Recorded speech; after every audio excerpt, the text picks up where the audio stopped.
आज की कहानी है शिव से क्यों प्यार करने लगी अपर्णा। लेखक मिनी सिंह। इतनी गर्मी में अपर्णा को किचन में खाना पकाते देख शिव को अपनी पत्नी पर प्यार हो आया। वह पास पड़ा तौलिया उठाकर उसके चेहरे का पसीना पोंछने लगा तो अपर्णा मुस्कुरा उठी। मुस्कुरा क्यों रही हो?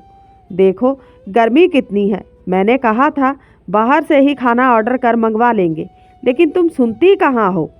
चलो अब लाओ, सब्जी मैं काट देता हूँ, तुम जाकर थोड़ी देर एसी में बैठो। उसके हाथ से चाकू लेते हुए शिव बोला, अरे नहीं, इसकी कोई ज़रूरत नहीं है पतिदेव, मैं कर लूँगी। शिव के हाथ से चाकू लेते हुए अपर्णा बोली, आप दीदी को फ़ोन लगाकर पूछिए वे लोग कब तक आएंगे। अच्छा रहने दीजिए, मैं ही पूछ लेती हूँ। आप एक काम करिए, वह हमारे घर के पास जो राधे स्वीट्स की दुकान है ना, वहाँ से 1 किलोग्राम अंगूर रबड़ी ले आओ। राधे स्वीट्स की मिठाई ताज़ा होती है, और हाँ, बच्चों के लिए चॉकलेट आइसक्रीम भी लेते आएगा। राधे स्वीट्स से मिठाई, पर उसकी दुकान की मिठाई तो इतनी अच्छी नहीं होती। एक काम करता हूँ, बाज़ार चला जाता हूँ, वहीं से मिठाई लेता आऊँगा मैं, शिव ने कहा। लेकिन अपर्णा कहने लगी कि क्यों बेकार में इतनी दूर जाकर टाइम वेस्ट करना, जब यहीं घर के पास ही अच्छी मिठाई की दुकान है। कोई अच्छी दुकान नहीं है उसकी।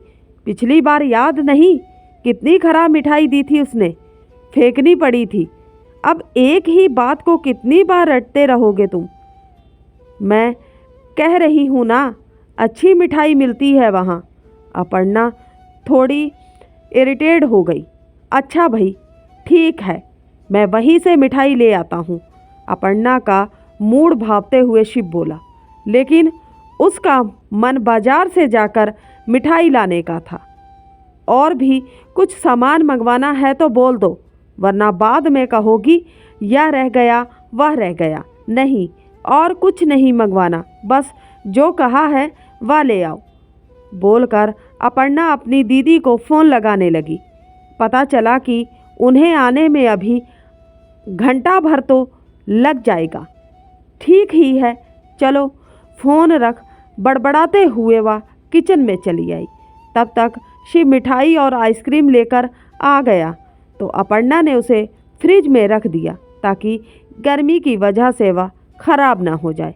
दरअसल आज अपर्णा के घर खाने पर उसकी दीदी और जीजाजी आने वाले हैं, इसलिए वह सुबह से ही किचन में बिजी है।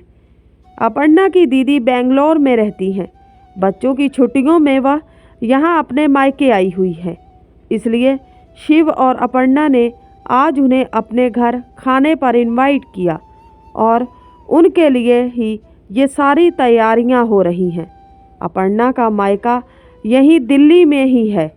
75 साल के उसके पापा और 70 साल की उसकी माँ दिल्ली के आनंद विहार में 2 कमरों के घर में रहते हैं। अपर्णा का एक भाई भी है जो अपने परिवार के साथ कोलकाता में रहता है और साल में एक बार यहाँ अपने माँ बाप से मिलने आता है, लेकिन अकेले। अपर्णा का भाई रेलवे में गार्ड है। वहाँ ही उसने एक बंगाली लड़की से शादी कर ली और फिर वहीं का होकर रह गया। अपर्णा का पति शिव सरकारी विभाग में ऊंची पोस्ट पर कार्यरत है। उसे ऑफिस की तरफ से ही रहने के लिए घर और गाड़ी सब मिला हुआ है। इनके 2 बच्चे हैं, 13 साल की बेटी रीनी और 8 साल का बेटा रुद्र। दोनों बच्चे दिल्ली में पढ़ते हैं। अभी अपर्णा के बच्चों का भी वेकेशन चल रहा है, इसलिए दोनों बच्चे इस बात को लेकर खुश हैं कि उनके मौसी मौसा आने वाले हैं और उनके लिए ढेर सारे गिफ्ट्स भी लेकर आएंगे। अब बच्चे तो बच्चे ही हैं। लाल हरी पन्नी में बांधा गिफ्ट्स देखकर खुशी से उछल पड़ते हैं। मेहमानों के आने का टाइम हो चुका था। वैसे खाना भी तैयार ही था। अपर्णा ने सारा खाना अच्छे से डाइनिंग टेबल पर सजा दिया और सलाद काट कर फ्रिज में रख दिया। पूरा घर खाने की खुशबू से महक रहा था। घर में खाने की बहुत सारी प्लेटें हैं, पर शिव ने जिद पकड़ ली कि आज नए डिनर सेट में मेहमानों को खाना खिलाया जाए। आखिरकार उसने इतना महंगा डिनर सेट खरीदा किस लिए है? सजा कर रखने के लिए तो नहीं। शिव कहीं गुस्सा ना हो जाए इसलिए अपर्णा ने वह नया डिनर सेट निकाल लिया। अपर्णा के मायके वालों के आने से शिव बहुत खुश था। वैसे भी शिव को मेहमान नवाजी करना बहुत पसंद है। अपर्णा तो इस बात को लेकर बहुत खुश थी कि इतने दिनों बाद उसकी दीदी से उसका मिलना होगा। अपर्णा सुबह उठकर पहले पूरे घर की डस्टिंग कर अच्छे से सब व्यवस्थित कर खाना पकाने में लग गई थी। मगर हाल में अभी भी इधर अखबार उधर किताबें फैली हुई थी। सोफ़ा और कुशन भी अस्त व्यस्त थे। उसने रिनी से कहा भी कि वह जरा सोफ़ा कुशन सही कर दे, किताबें अखबार समेट कर उन्हें अलमारी में रख दे। मेहमान आएंगे तो क्या सोचेंगे, मगर उसे तो अपने मोबाइल से ही फुर्सत नहीं है। आज के बच्चों में मोबाइल फ़ोन की ऐसी लत लग गई है कि पूछो मत। आलतू फालतू रील देखकर हा हा करते रहते हैं, लेकिन यह नहीं समझते कि ये सब उनकी शारीरिक और मानसिक सेहत पर कितना बुरा प्रभाव डाल रहे हैं। अब रुद्र को ही देख लो, कैसे छोटी छोटी बातों पर चिढ़ जाता है। और रिनी मैडम को तो कुछ याद ही नहीं रहता। कुछ भी पूछो जवाब आता है मुझे नहीं पता। ये सब मोबाइल फ़ोन का ही तो असर है। खैर, अपर्णा झटपट खुद ही हाल समेटने लगी। मन तो किया उसका रिनी को कस कर डांट लगाए और कहे कि जब देखो मोबाइल से चिपकी रहती हो, जरा मदद नहीं कर सकती मेरी। लेकिन यह सोचकर चुप रह गई कि बेकार में शिव का पारा गर्म हो जाएगा। शिव की आदत है छोटी छोटी बातों को लेकर चिल्लाने लगते हैं, पूरा घर सिर पर उठा लेते हैं, जैसे न जाने क्या हो गया। अरे अब ये क्या करने लग गई तू? रिनी कहाँ है? कहो, उससे कर देगी। अपर्णा को सोफ़ा ठीक करते देख शिव बोला, रुको मैं बुलाता हूँ उसे। रिनी इधर आओ। शिव ने जोर की दहाड़ लगाई तो रिनी भागी भागी आई। चलो हॉल अच्छे से ठीक कर दो और देखो फ्रिज में पानी की सारी बोतलें भरी हुई हैं या नहीं। और अपर्णा तुम जाकर जल्दी से तैयार हो जाओ। मेरा मतलब है कपड़े चेंज कर लो ना, अच्छा नहीं लग रहा है।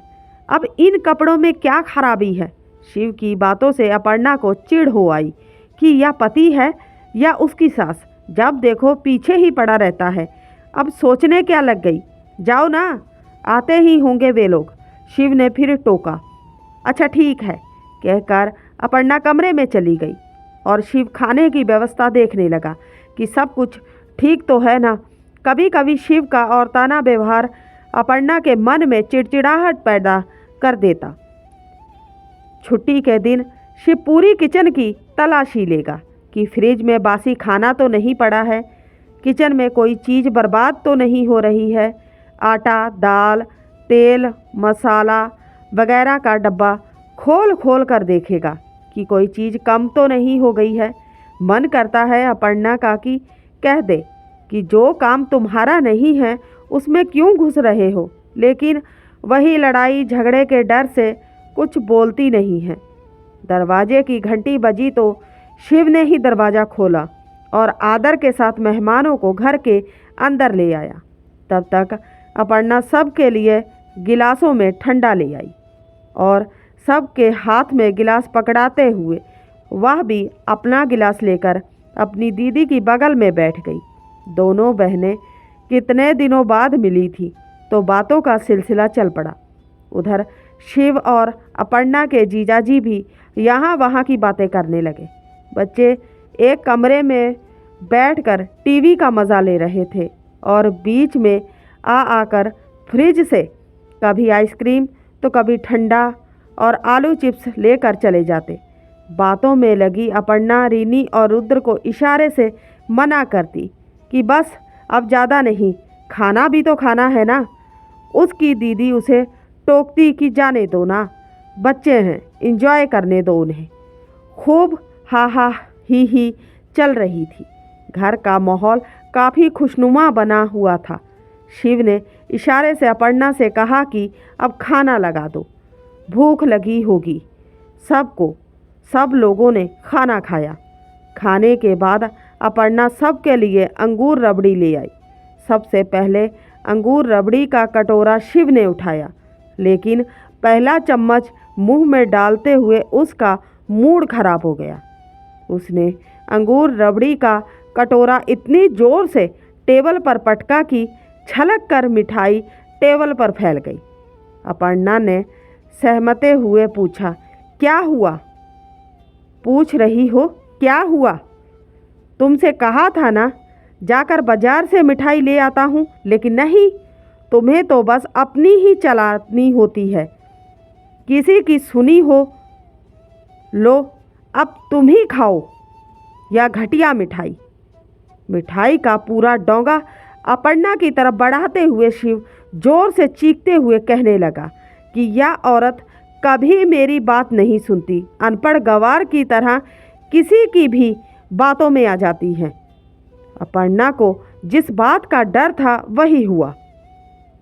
उसने मेहमानों के सामने ही अपना रंग दिखा दिया।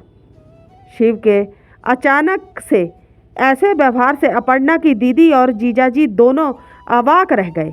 बच्चे भी डर कर कमरे में भाग गए और अपर्णा को समझ नहीं आ रहा था अब वह क्या करे, कैसे संभाले बात को। वह दीदी गलती मेरी है। शिव ने कहा था कि बाजार से मिठाई ले आते हैं, लेकिन मैंने ही दांत निपोरते हुए अपर्णा को समझ नहीं आ रहा था कि क्या बोले, किस तरह शिव को शांत कराए। अपर्णा ने इशारे से शिव को कई बार समझाना चाहा कि मेहमान क्या सोचेंगे, चुप हो जाओ, मगर शिव कहाँ कुछ सुनने वाला था। उसे तो जब गुस्सा आता है पूरा घर सिर पर उठा लेता है, यह भी नहीं सोचता कि सामने बैठे लोग क्या सोचेंगे। गुस्से पर तो उसका कंट्रोल ही नहीं रहता, लेकिन हाँ, गरजते बादल की तरह बरस कर वह शांत भी हो जाता है। लेकिन ऐसी शांति किस काम की जो सब तहस नहस कर जाए। मेहमान सारे चले गए, लेकिन अब अपर्णा का खून खौल रहा था।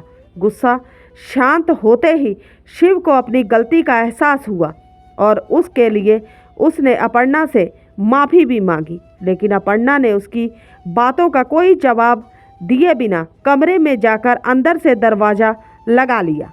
अब गुस्सा तो आएगा ही ना, इतनी गर्मी में बेचारी सुबह से कितनी मेहनत कर रही थी और इस शिव ने उसकी सारी मेहनत पर पानी फेर दिया। उसके मायके वालों के सामने उसे जलील कर दिया। क्या अच्छा किया उसने। शिव की आदत है राई का पहाड़ बनाने की। छोटी छोटी बातों पर वह चीखने चिल्लाने लगता है कि ऐसा क्यों हुआ, वैसा क्यों नहीं हुआ। अब तो बच्चे भी समझने लगे हैं अपने पापा की आदत को कि पता नहीं कब वे किस बात पर कहाँ किसके सामने चिल्ला पड़ेंगे। माना अपर्णा से गलती हुई, लेकिन शिव को इतना बोलने की क्या ज़रूरत थी। बाद में भी तो वह अपर्णा पर गुस्सा निकाल सकता था। अपर्णा ने क्या क्या नहीं सोच रखा था कि खाना खाने के बाद शाम को सब मिलकर पास ही जो वाटरफॉल है वहाँ जाएंगे, फिर इको पार्क चलेंगे, अभी नया जो आइसक्रीम पार्लर खुला है वहाँ जाकर आइसक्रीम खाएंगे, खूब मस्ती करेंगे। लेकिन इस शिव ने सब गुड़गोबर करके रख दिया। ऐसा उसने कोई पहली बार नहीं किया, पहले भी कई बार वह ऐसा कर चुका है। जब लोगों के सामने अपर्णा को शर्मिंदा होना पड़ता है। कुछ दिन की ही बात है जब अपर्णा शिव के साथ मॉल में अपने लिए कपड़े खरीदने गई थी। वहाँ भी शिव के जिद करने पर, वरना तो वह ऑनलाइन ही सूट साड़ी वगैरह खरीद कर पहनना पसंद करती है। इससे समय तो बचता ही है, दाम भी रिजनेबल होता है। सबसे अच्छी बात यह है कि अगर आपको चीज़ पसंद ना आए तो आप लौटा भी सकते हैं। पैसा तुरंत आपके अकाउंट में आ जाता है, लेकिन मॉल में 10 चक्कर लगवाएंगे अगर कोई चीज़ लौटानी हो तो। लेकिन यह बात शिव को समझा समझा कर वह थक चुकी थी। मॉल में उसने अपने लिए एक कुर्ती पसंद कर जब उसे पहनकर वह शिव को दिखाने आई तो सबके सामने ही उसने उसे झाड़ दिया, यह कहकर कि अपर्णा में कलर सेंस जरा भी नहीं है। गवारों की तरह लाल पीला हरा रंग ही पसंद आता है इसे। शिव की बात पर वहाँ खड़े सारे लोग अपर्णा को देखने लगे जैसे वह सच में गंवार महिला हो। उफ, कितना बुरा लगा था उसे। उस वक्त रोना आ रहा था जब चेंजिंग रूम के बाहर खड़ी दोनों लड़कियां उसे देखकर हंसने लगी। शर्म के मारे अपर्णा कुछ बोल नहीं पाई, पर उसी वक्त वह गुस्से में मॉल से बाहर निकल आई और जाकर गाड़ी में बैठ गई। वह भी तो पलट कर जवाब दे सकती थी कि शिव के काले रंग पर कोई कलर सूट नहीं करता, पर वह उसकी जैसी नहीं है, दिमाग से पैदल इंसान। अपर्णा ने दांत भींच लिए। गुस्से के मारे उसके तन बदन में आग लग रही थी। मन कर रहा था पैदल ही घर चली जाए, लेकिन बाहर वह कोई तमाशा खड़ा नहीं करना चाहती थी। इसलिए पूरे रास्ते खिड़की से बाहर देखती रही और अपने आंसू पोंछती हुई सोचती रही कि आखिर शिव अपने आप को समझता क्या है। पति है तो कुछ भी बोलेगा, क्या उसकी कोई इज्जत नहीं है। इधर शिव को अपनी बात पर बहुत पछतावा हो रहा था कि सबके सामने उसे अपर्णा से ऐसे बात नहीं करनी चाहिए थी।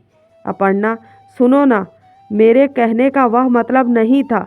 मैं तो बस यह कह रहा था कि तुम पर शिव ने सफाई देनी चाहिए। पर अपर्णा उसकी बात सुने बिना बालकनी में चली गई। शिव उसके पीछे पीछे गया, पर उसने जोर से दरवाज़ा लगा लिया, यह कहते हुए कि अगर उसने ज़्यादा परेशान किया तो वह यह घर छोड़कर कहीं चली जाएगी। उस दिन के बाद आज फिर उसने मेहमानों के सामने अपनी मूर्खता का प्रदर्शन दे दिया। अरे क्या सोच रहे होंगे वे लोग उसके बारे में, यह भी नहीं सोचा शिव ने। ऐसे तो घर में वह बहुत केयरिंग और लिविंग पति बनकर घूमता है। घर के कामों में भी वह अपर्णा की मदद कर दिया करता है। पत्नी व बच्चों को बाहर घुमाने और होटल में खिलाने का भी वह शौकीन है। मगर कभी कभी पता नहीं उसे क्या हो जाता है, अपने आप को बहुत महान ज्ञानवान समझने लगता है।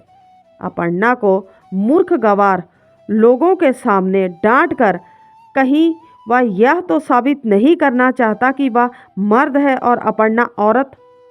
अपर्णा की दीदी का फ़ोन आया, लेकिन उसने उसका फ़ोन नहीं उठाया क्योंकि उसका मूड पूरी तरह से खराब हो चुका था। सो वह कमरे की लाइट ऑफ करके सो गई। खाना तो सुबह का ही कितना सारा बचा हुआ था, तो बनाना तो कुछ था नहीं और अपर्णा की भूख वैसे भी मर चुकी थी। दोनों बच्चे भी अपने कमरे में एकदम शांत चुपचाप बैठे थे। डर के मारे दोनों मोबाइल भी नहीं चला रहे थे कि पापा डांटेंगे। इधर शिव अकेले हॉल में सोफे पर अधलेटा ना जाने क्या सोच रहा था। यही सोच रहा होगा कि बेकार में ही उसने अपर्णा का मूड खराब कर दिया। बेचारी सुबह से कितनी मेहनत कर रही थी और जरा सी बात के लिए उसने सबके सामने उसे क्या कुछ नहीं सुना दिया। शिव के मन ने उसे धिक्कारा। अब अपर्णा के सामने जाने की तो शिव की हिम्मत नहीं थी, इसलिए उसने बच्चों के कमरे में झांक कर देखा। रीनी लेटी हुई थी और रुद्र कुर्सी पर बैठा खिड़की से बाहर झांक रहा था। अपर्णा के कमरे में जब झांक कर देखा तो वह उधर मुंह किए सोई हुई थी।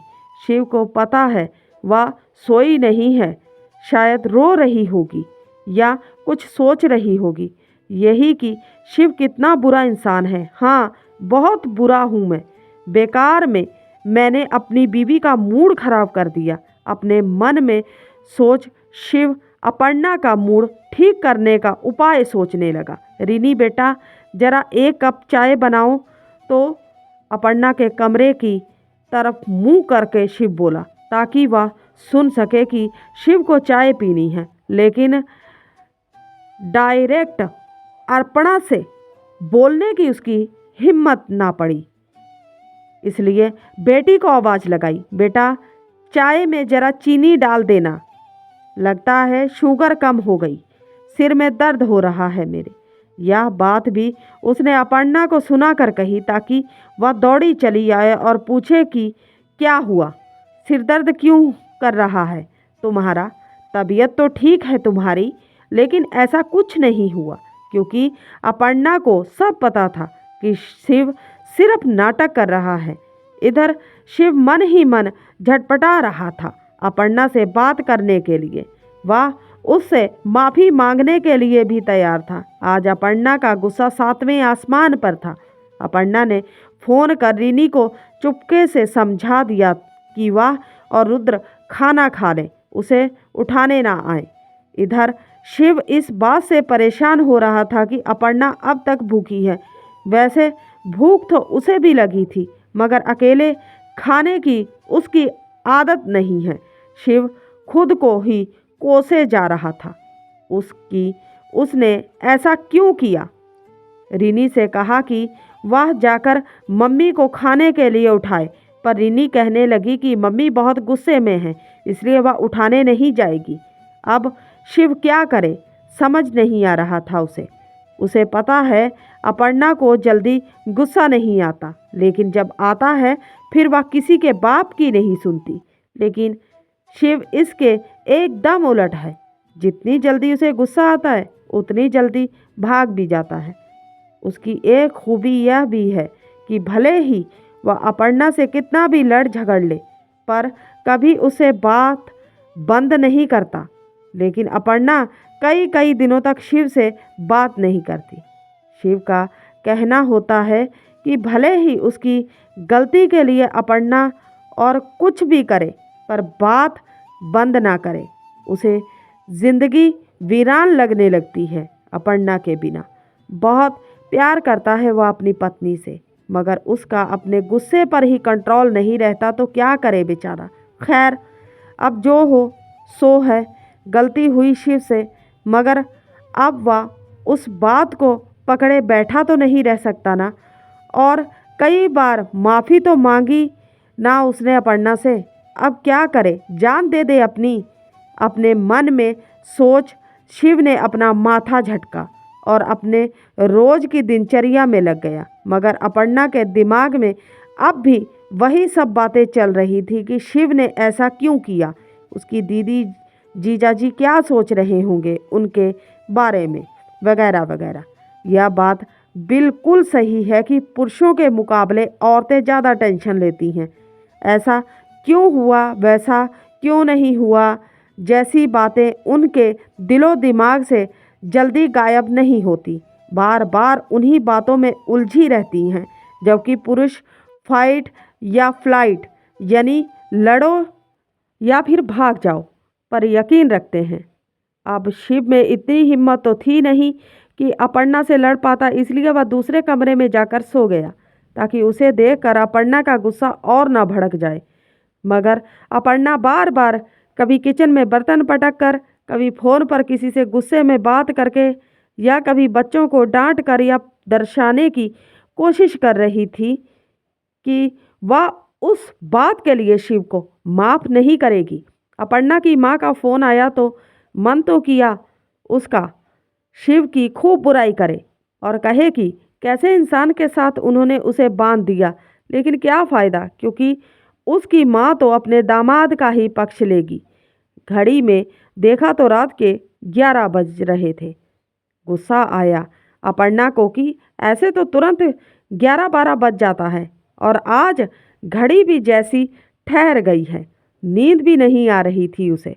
सो उठकर उसने बच्चों के कमरे में झांक कर देखा, दोनों गहरी नींद में सो रहे थे।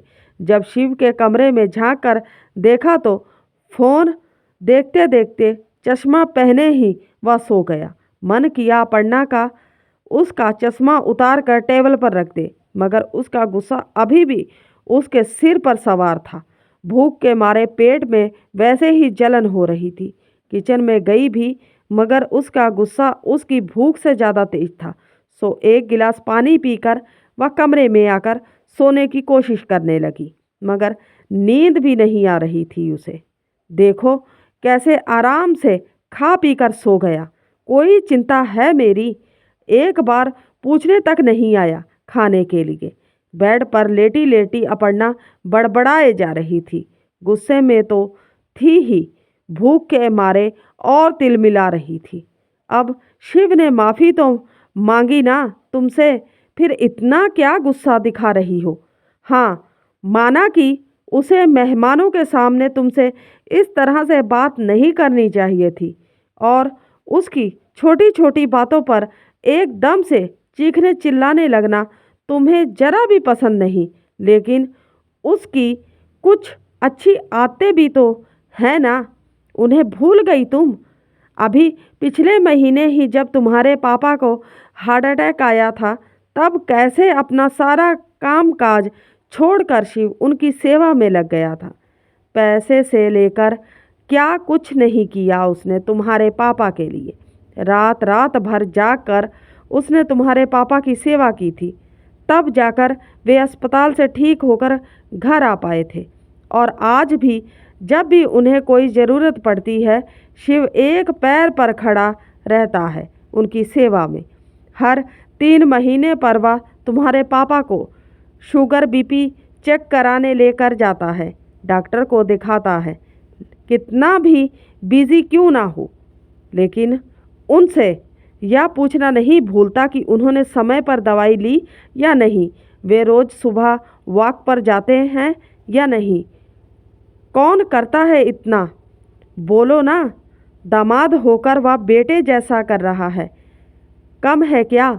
अरे किसी किसी इंसान की आदत होती है छोटी छोटी बातों पर गुस्सा करने की, इसका मतलब वह बुरा इंसान नहीं हो गया।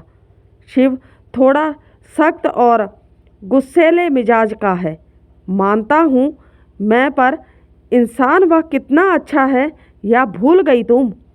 और या भूल गई कि कैसे तुम्हारे माँ बाप के जन्मदिन पर सबसे पहले बधाई शिव ही देता है उन्हें, उनके जन्मदिन पर हंगामेदार पार्टी रखता है। और यह भी भूल गई जब तुम ऑफिस से थकी हारी घर आती हो, कैसे वह तुम्हें प्यार से निहारता है। तुम्हें तो अपने पति पर निछावर होना चाहिए। अर्पणा के दिल से आवाज़ आई तो वह हड़बड़ा कर उठ बैठी। हाँ, यह बात कैसे भूल गई मैं कि शिव ने मेरे पापा के लिए क्या कुछ नहीं किया। अगर उस दिन शिव ना होता तो जाने क्या अनर्थ हो जाता।